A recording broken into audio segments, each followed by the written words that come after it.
안녕하세요. 오래전에 알고 지내던 친구가 있었는데요. 근데 하루는 그 친구가 괜찮은 알바가 있다고 만나자는 겁니다. 그래서 약속을 하고 시내에서 만났죠. 그런데 알고 봤더니 그 괜찮은 알바라는 게 다단계였습니다. 뿌리치는 저를 전철역까지 계속 따라오면서 일단 강의만 듣고 가라고 설득을 하더라고요. 어쨌든 저는 거절을 하고 집으로 왔는데요. 제가 말하고 싶은 건 타인의 설득에 넘어가면 털릴 확률이 높아진다는 겁니다. 왜 그렇게 다단계가 근절이 되지 않는 걸까요? 아직도 다단계 사기꾼들의 설득에 넘어가는 호구들이 많기 때문입니다. 설득을 당하는 순간 털리는 겁니다. 제가 8월 7일에 초전도체 보기를 똥같이 하라는 제목의 동영상을 올렸었죠. 보는 사람들은 거의 없었습니다.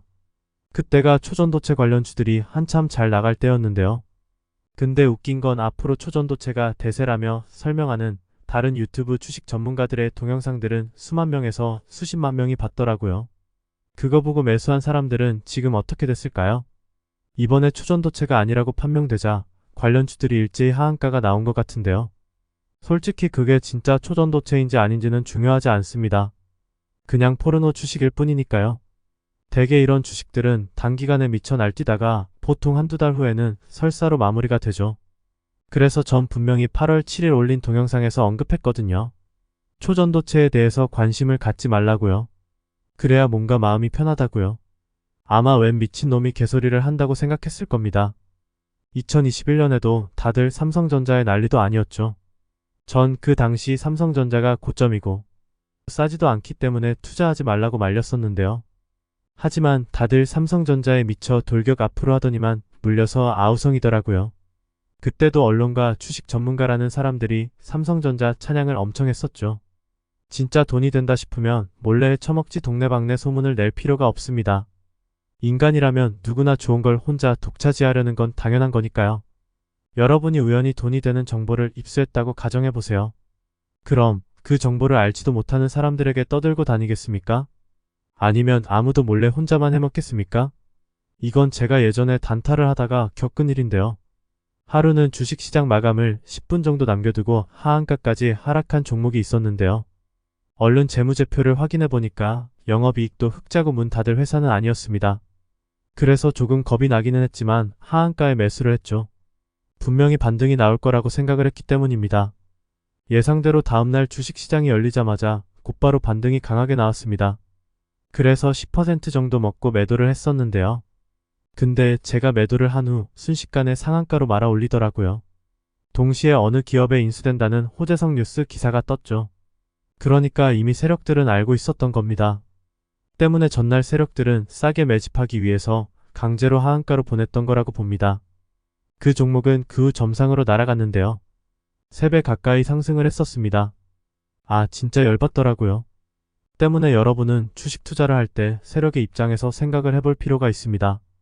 내가 만약 세력이라면 어떻게 했을까 하고 말입니다. 사실 주식 투자는 별거 없습니다. 싸게 사서 비싸게 파는 게 전부입니다. 하지만 대부분은 그 반대로 한다는 것 뿐이죠. 그래서 제가 주식 투자는 아이러니고 모순이며 역발상이라고 말하는 겁니다. 눈에 보이고 귀에 들리는 게 다가 아니라는 말입니다. 때문에 그 이면에 숨겨진 의미나 의도를 파악할 수 있어야 합니다.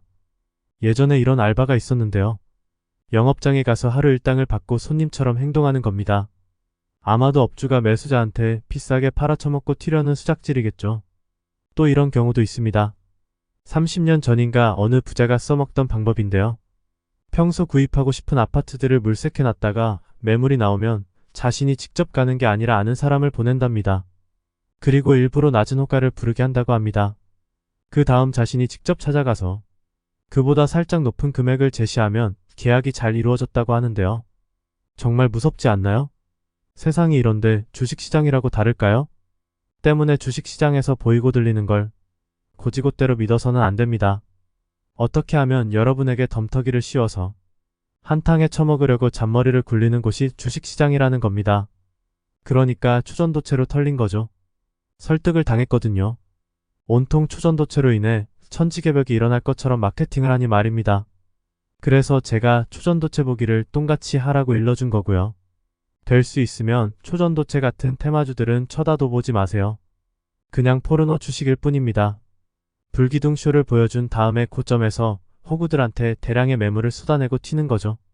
호구들은 고점에서 그걸 붙잡고 환상에 젖어 연애를 하고요.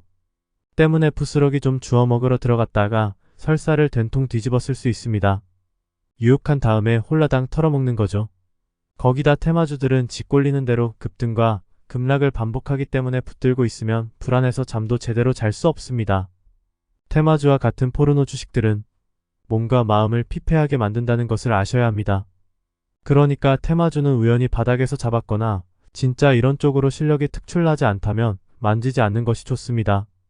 다시 말하지만 설득에 넘어가면 털릴 확률이 높아지는 겁니다.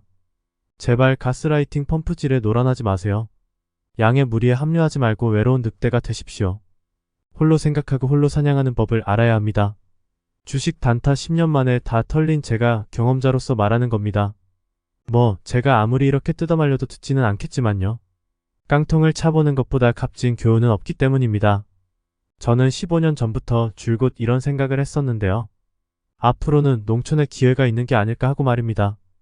그리고 3년 전인가 세계적인 투자가 짐 로저스도 저랑 같은 생각을 하고 있는 걸 뉴스 기사로 읽은 적이 있는데요. 지금 농촌에 일할 인력이 없기 때문입니다. 저는 빚져서 창업을 하는 것보다는 귀농을 하는 게 훨씬 낫다고 봅니다. 왜냐고요? 5년간의 자영업 생존율이 20% 정도밖에 안 된다고 하는데요. 5년이 지나면 10곳 중에 2곳 정도만 남고 문 닫는다는 말이죠. 거기다가 최근 OECD 자료에 따르면 우리나라 자영업 비중은 6위로 경쟁이 무척 심하다는 겁니다. 다른 선진국에 비해서도 두세 배 더 치열하다는 걸 아셔야 합니다. 치킨 게임이 따로 없는 거죠. 또한 자영업자들 대부분이 은행 대출을 받아서 창업을 하는 걸로 알고 있는데요. 자영업자 빚이 작년에 이미 1000조를 넘었다고 합니다. 그중 다중채무자가 절반 가까이나 되고요. 여러 곳에서 빚을 끌어다 쓴 거죠. 평균 자영업자 빚은 2억 가까이 된다고 합니다.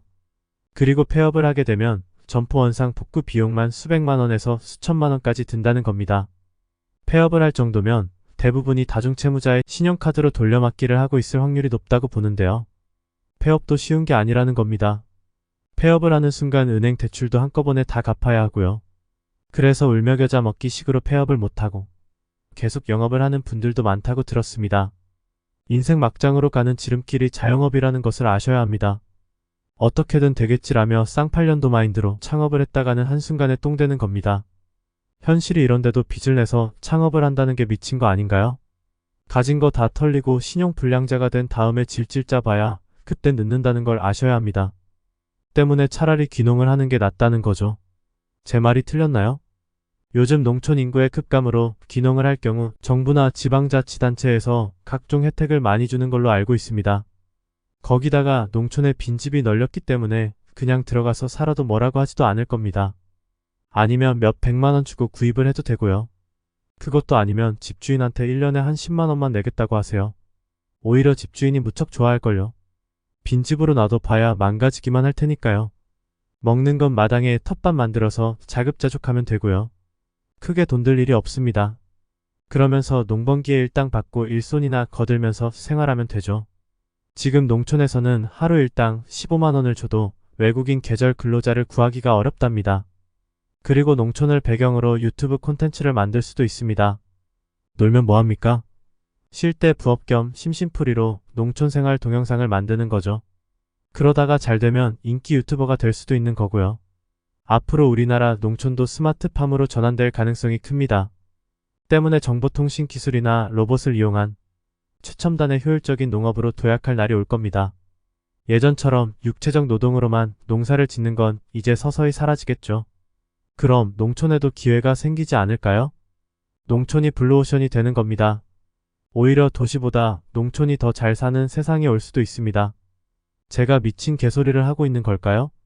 어쨌든 자영업을 하다가 다 털리고 신용불량자가 돼서 매일같이 빚독촉 전화를 받는 것보다는 귀농을 하는 게 100배는 낫지 않을까 합니다.